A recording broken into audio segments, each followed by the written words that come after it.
तो हाँ, इस क्लास को लेने से पहले हमने ना बेसिन में जाकर के पानी से फेस ज़रूर धोया है, बस उतनी सी क्यूटनेस है, झलक रही होगी, ठीक है? जब जन्म लेने के बाद आपने देखा होगा इस प्रकार से लंबा जो है एक कोड, इसको कोड ही बोलते हैं, इसको हम लोग अम्बिलाइकल कोड बोलते हैं, उधर जो है वो डिस्ट्रॉय कर दिया जाएगा, ऑलराइट? इतनी सी बात होती है। ये है अम्बिलाइकल कोड। क्वेश्चन नंबर फर्स्ट है, पूछ रहा है कि code blood haemoglobin normal range, code blood haemoglobin का नॉर्मल रेंज क्या होता है, इसके बारे में क्वेश्चन पूछा है। आप में से कई सारे बच्चे जो हैं वो बी आंसर कर रहे हैं, राधा मिश्रा हो गए, ठीक है सर, ओके जी, ओके, अनुज सिंह बी है, ठीक है, बिल्कुल, गुड।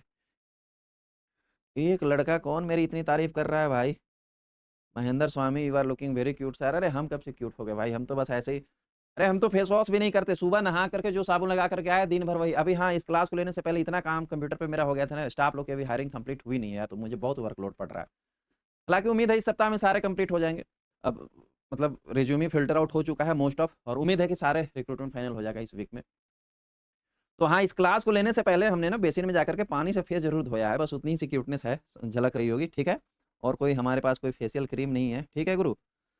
चलो सर, सब बहुत से बच्चे 16 से 17 जो है इसको कमेंट कर रहे हैं, ठीक?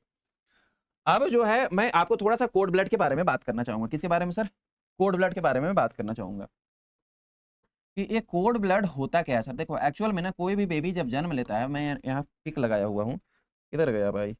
मैं यहाँ पिक लगाया हूँ, देखो एक बेबी है, जब बेबी कोई भी यूट्रस में पल रहा होता है ना, तो एक ऐसा देखो, जब जन्म लेने के बाद आपने देखा होगा इस प्रकार से लंबा जो है एक कोड, इसको कोड ही बोलते हैं, इसको हम लोग अम्बिलाइकल कोड बोलते हैं, जो बेबी के नाभि से जुड़ा हुआ होता है। हम लोग में भी नाभि है ना, उसको अम्बिलाइकल बोला जाता है।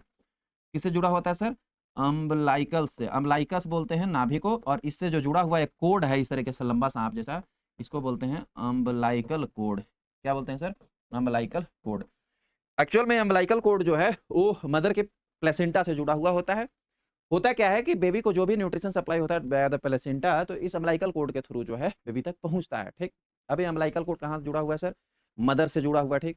जब ये जन्म लेता है ना बेबी, तो इसको देखो दो, और इधर भी एक कैंची लगाया हुआ है, इधर भी एक कैंची लगाया हुआ है, दोनों ना अ, इसको क्या बोलते हैं, फोर्सेप कह सकते हो। फोर्सेप से दोनों ओर हम लोग ऐसे पिंच करते हैं, और पिंच करने के जो है, क्योंकि ये मदर से जुड़ा हुआ है, नहीं करेंगे तब तक माँ से अलग ही नहीं होगा, तो इसको बीच से यहाँ से कट कर दिया जाता है, ठीक? अब बेबी इधर आ गया और मदर वाला उधर जो है वो डिस्ट्रॉय कर दिया जाएगा, ऑलराइट? इतनी सी बात होती है। ये है अम्बिलाइकल कोड। अब इस अम्बिलाइकल कोड में ना अम्बिलाइकल वेन का सप्लाई होता है, वो दिखता है, जब बेबी जन्म लेगा ना वहाँ आपको दिख जाएगा, अम्बिलाइकल वेन भी आपको दिख जाएगा। तो जब बेबी जन्म लिया, तो बेबी जन्म लेने के बाद ना इसको हम लोग कट करके सेपरेट कर देते हैं, और जो ये अम्बिलाइकल होता है, इस अम्बिलाइकल से हम ब्लड कलेक्ट करते हैं। किस लिए ब्लड कलेक्ट करते हैं? क्योंकि इस बेबी की जो भी हमें हीमोग्लोबिन के रिलेटेड जाँच करनी है, इस बेबी की अगर कोई भी राइट इन्फॉर्मेशन लेना है, तो इस बेबी का ब्लड ना लेकर के इस अम्बिलाइकल में जो ब्लड था उसको लो, उससे आपको राइट इन्फॉर्मेशन मिलेगा। क्यों? क्योंकि जो भी मदर की चीज़ें थी, चाहे मदर का हीमोग्लोबिन था या मदर का प्रॉब्लम था कोई हीमोग्लोबिन का, मदर का बिलिरुबिन था, सब बच्चे को मिल रहा था, है ना? तो जो मदर साइड वाला अम्बिलाइकल कोड होता है ना, उससे ब्लड कलेक्ट किया जाता है। ऐसे नीडल डालो, नीडल से ब्लड खींच लो अम्बिलाइकल वेन से। अब एक्चुअल में जब ये ब्लड हम लेते हैं, इस ब्लड को हम लोग कोड ब्लड बोलते हैं। क्या बोलते हैं सर? कोड ब्लड बोला जाता है। और इनिशियल में जो इन्फेंट जन्म लिया है, चाहे एबीओ आरएच भी करनी है तो आप कोड ब्लड से करो, it will more better for, क्योंकि एबीओ और आरएच का जो है एंटीजन और एंटीबॉडी पूरा अमाउंट में बना नहीं होता है बेबी में, तो हम कोड ब्लड को प्रीफर करते हैं। ये कोड ब्लड से हम लोग लॉट ऑफ हेमोग्लोबिनोपैथी, हेमोग्लोबिनोपैथी का मतलब क्या है कि यदि बेबी को कोई हेमोग्लोबिन से रिलेटेड डिजीज होगा, जैसे कि सिकल सेल डिजीज यदि होगा बेबी को तो भी, ठीक है सर? यदि बेबी को थैलेसेमिया होगा तब भी, उसकी भी जांच हम लोग इसी ब्लड से कर सकते हैं, ठीक? यदि बेबी में हीमोग्लोबिन एस्टिमेशन भी करना है, जिसको हम कोड ब्लड हीमोग्लोबिन एस्टिमेशन पूछ रहा है, वो भी हम इसी से करेंगे, है ना? बेबी में हाइपर बिलिरुबिनेमिया, हाइपर बिलिरुबिनेमिया मतलब बेबी में बिलिरुबिन एक्सक्रीट इंक्रीज होने वाला है या नहीं। मतलब बेबी को, क्योंकि सब बेबी जन्म लेते हैं उनको जॉन्डिस हो जाता है, क्यों हो जाता है? आपको बिलिरुबिन इलेक्टिव में पढ़ाया हूँ बहुत डिटेल में। तो बेबी को कहीं जॉन्डिस होने वाला है कि नहीं, इन सभी जांच जो है हम इसी कोड ब्लड से परफॉर्म करते हैं, ठीक है? अब बेसिक क्वेश्चन क्या पूछा है कि यदि ये कोड ब्लड हम लोग कलेक्ट किए, तो उस कोड ब्लड से हीमोग्लोबिन यदि एस्टिमेशन कर रहे हैं, तो एक नॉर्मल बेबी में हीमोग्लोबिन कितना होना चाहिए, बस यही बात पूछ रहा है, ठीक है? अब इसका स्पेसिफिक देखो, हम लोग जैसे किसी के ब्लड ह्यूमन बॉडी से ब्लड ले रहे हैं, और उसका एक स्पेसिफिक रेंज होता है कि ये समय एडल्ट में इतना होना चाहिए, एडल्ट मेल में इतना होना चाहिए, फीमेल में इतना होना चाहिए, चिल्ड्रन में इतना होना चाहिए, उसका रेंज मैं एक डिफाइन बताया हूँ। कोड ब्लड वाले में डिफाइन रेंज इसलिए भी नहीं कहा जाता, एक है कि हम इस रेंज में मान सकते, इसलिए भी नहीं मान सकते क्योंकि कोड ब्लड जो है उसका हीमोग्लोबिन डिपेंड करता है कि बेबी का वेट कितना है, डिपेंड करता है कि बेबी के मदर में कितना हीमोग्लोबिन था, क्योंकि सब कुछ मदर का भाई उसमें सप्लाई हो रहा है। तो हर एक माँ जो होंगी, हर एक मदर के फिजिकल अपीयरेंस अलग है, हर एक मदर में हीमोग्लोबिन अलग होगा, हर एक मदर के जो डाइट था ड्यूरिंग द 9 मंथ वो अलग है ना? तो हम कैसे डिफाइन करते हैं कि इसी रेंज में जो है वो हर एक बेबी का, देखो हम जन्म ले लिए तो डिपेंड करता है कि हम कितना सर्वाइव कर रहे हैं, तो हीमोग्लोबिन का एक रेंज डिफाइन किए। लेकिन फिर भी एक कोड ब्लड की हीमोग्लोबिन की भी रेंज हम डिफाइन करते हैं।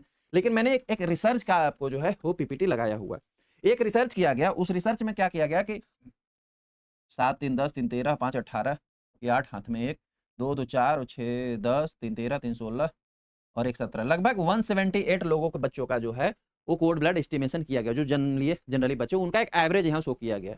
उनमें से 27 बच्चे 27 बच्चों का जो मीन हेमोग्लोबिन था 16.58 था, कोड ब्लड की मैं बात कर रहा हूँ। 16.1 ग्राम पर डीएल या इससे एबव था 27 बच्चों का, ठीक है। 23 बच्चों का 15.1 से लेकर 16.0 ग्राम था। 43 बच्चों का 14.1 से 15 ग्राम, मतलब ज्यादा जो था 14 से 15 के बीच में था, ठीक है। 13.1 ग्राम से लेकर 14 तक 35 बच्चों का, और बहुत ही कम बच्चों को जो था 13 ग्राम। 13 ग्राम वाले में समझ लो कि सिकल सेल या thalassemia, it may be anything disease will be relate to this normal range. एक रिसर्च पेपर का एनालिसिस है। लेकिन अब हमें यहाँ फाइंड आउट करना है कि एक एवरेज जो है कोड ब्लड हीमोग्लोबिन हम लोग कितना फाइंड आउट कर सकते हैं। तो अगर कोड ब्लड हीमोग्लोबिन की बात किया जाए तो लगभग अगर 16.1 ग्राम या इससे ऊपर अगर हम फाइंड आउट कर रहे हैं तो हम मिनिमम चांस लेकर के चलते हैं कि उसको कोई भी हीमोग्लोबिनोपैथी नहीं है या नॉर्मल हीमोग्लोबिन हम कह सकते हैं। अगर रेंज आउट की बात करें तो 16.1 ग्राम पर डीएल से इक्वल या इंक्रीज आउट ऊपर होना चाहिए, हम लोग उसको नॉर्मल मान सकते हैं। हालांकि 15.1 से लेकर 16 ग्राम के बीच, सॉरी, हालांकि 14.1 ग्राम से लेकर 15 ग्राम के बीच में भी मेजोरिटी ऑफ बच्चे थे, यानी 14.1 से लेकर 16 पॉइंट तक में हमारा सबसे ज्यादा बच्चों का रेंज आ रहा था। मैं इसलिए रेंज रिसर्च वाला बता रहा हूँ आपको, क्योंकि जब भी रेफरेंस रेंज का क्वेश्चन पूछता है ना तो मैक्सिमम चांस, मैक्सिमम प्रोबेबिलिटी हमारा आंसर गलत होने का होता है। मैं ऐसा क्यों कह रहा हूँ कि गलत होने का होता है सर? क्योंकि हम रेंज किसी एक बुक का पढ़ रहे होते हैं, किसी एक लाइब्रेरी का पढ़ रहे होते हैं, और एग्जामिनर कौन सा रेंज एक्सेप्ट करेगा वो उसी के ऊपर डिपेंड है। किसी भी बुक का रेफरेंस दे दो, सब बुक का अलग अलग निकलेगा। तो एक एज्यूम करके एवरेज मान करके चलना है हमें कि जो हम लोग का जो कोड ब्लड हीमोग्लोबिन है अगर 16.1 ग्राम पर डीएल से एबव है तो it will be more normal, इसी को मान के चलना है। तो 16 से 1 ए में दिया है 12 से 20, ये तो रॉन्ग होगा। बी में दिया है 16 से 17.5, तो 16 से एबव है, ये मोर क्लोजली है हमारे करेक्ट आंसर के, है ना। 10 से 12 तो सर बहुत ही ज्यादा एबनॉर्मल हो जाएगा, और 13 से 15 भी हम नहीं मानेंगे क्योंकि ये भी कम हो जाएगा। तो जो हमारा रेंज है 16 या इससे ऊपर होना चाहिए, वो 20 से ज्यादा मैच खाता है। तो इसलिए इस क्वेश्चन का करेक्ट आंसर है वो है ऑप्शन नंबर बी। क्लियर है बच्चों? क्लियर है सर आप लोगों को?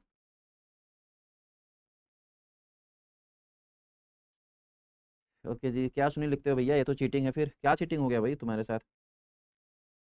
ओके जी।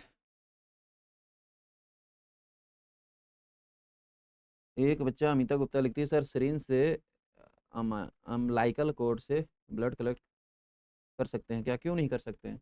सिरिंज से कलेक्ट करने से सिरिंज यूज में भी अटैच करते हैं, इससे ज़्यादा बच्चा जो वो तितली यूज किया जाता है ना, उसको कैनुला बोल सकते हो। कैनुला में क्या है ना, अम्लाइकल वेन बहुत थिन, बहुत पतला है, उससे आपको कलेक्ट करना है।